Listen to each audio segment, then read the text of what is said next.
7h-9h, Europe 1 matin. Place à la culture désormais et chaque mercredi cet été nous retrouvons Nicolas Caro. Bonjour Nicolas. Bonjour. Nicolas, ce matin vous nous emmenez en Grande-Bretagne. Oui, David Nicholls, immense succès avec son roman Un jour, notamment romancier britannique génial, à l'humour pince sans rire et d'une grande finesse. Rendez-vous ici, son dernier roman est publié chez Pocket, format poche, donc le titre en anglais c'est You Are Here, vous savez, vous êtes ici, qu'on trouve sur les plans de ville, parce qu'il s'agit précisément de cartes et d'orientation au sens propre et au sens métaphorique, bien entendu. Alors, quelle est l'histoire ? Celle de Michael, prof de géo, une quarantaine d'années, passionné par sa matière, mais un peu las de la vie. Il a été quitté par Natacha.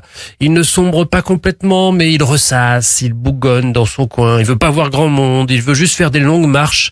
Et il veut aussi que sa copine Cléo le laisse tranquille et arrête d'essayer de le secouer et de lui dire de venir à telle soirée ou de rencontrer une telle. Stop. Mais bon, il cède quand même de guerre lasse un jour pour une randonnée des deux côtes, c'est-à-dire départ de la côte ouest de l'Angleterre et jusqu'à la mer du Nord, 300 km quand même, chemin mythique. Et tiens donc, il y a des amis de Cléo. Une en particulier ?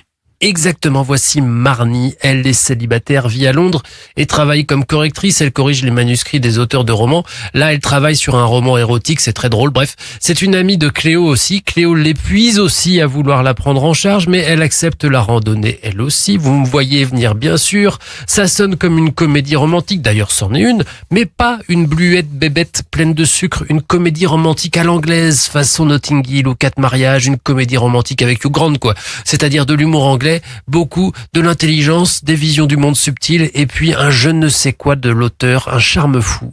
C'est un roman charmant, voilà, dans le meilleur sens du terme. Rendez-vous ici donc de David Nicholls. Merci Nicolas Caro. On parle à présent de votre santé sur Europe 1 avec le docteur Brigitte Millot. Bonjour Brigitte. Bonjour tout le monde. Alors, une personne sur 4 a ou aura des verrues.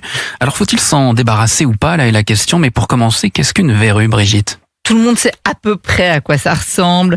C'est une excroissance de chair rugueuse qui est due à un virus. Retenez, la verrue, c'est viral. Ce virus appartient à la grande famille des papillomavirus, ils sont à peu près 200. La verrue est généralement disgracieuse, surtout quand vous l'avez sur le bout du nez. Elle est bénigne, elle est généralement non douloureuse, sauf pour les verrues plantaires qui peuvent être sensibles, mais surtout, elle est terriblement contagieuse. Aussi, ne la triturez pas, ne la titillez pas, ne la grattez pas. Bref, n'essayez pas de vous en débarrasser, car vous risquez de vous auto-contaminer et d'en avoir partout. C'est ce qui explique d'ailleurs la fréquence des verrues au niveau des mains. On peut l'attraper comme ça par simple contact direct ou alors par contact indirect. Ce virus adore les endroits chauds et humides, comme les piscines, les vestiaires, les douches collectives. Bref, tous les lieux où vous marchez pieds nus, tranquille, mode vacances, détente, et hop, vous pouvez être contaminé. Et parfois, vous en apercevrez des semaines plus tard. Aussi, pour limiter les risques de contamination, évitez de marcher pieds nus dans les lieux publics ou portez les petits chaussons de piscine et ne partagez pas vos serviettes. Côté traitement, il existe plusieurs options.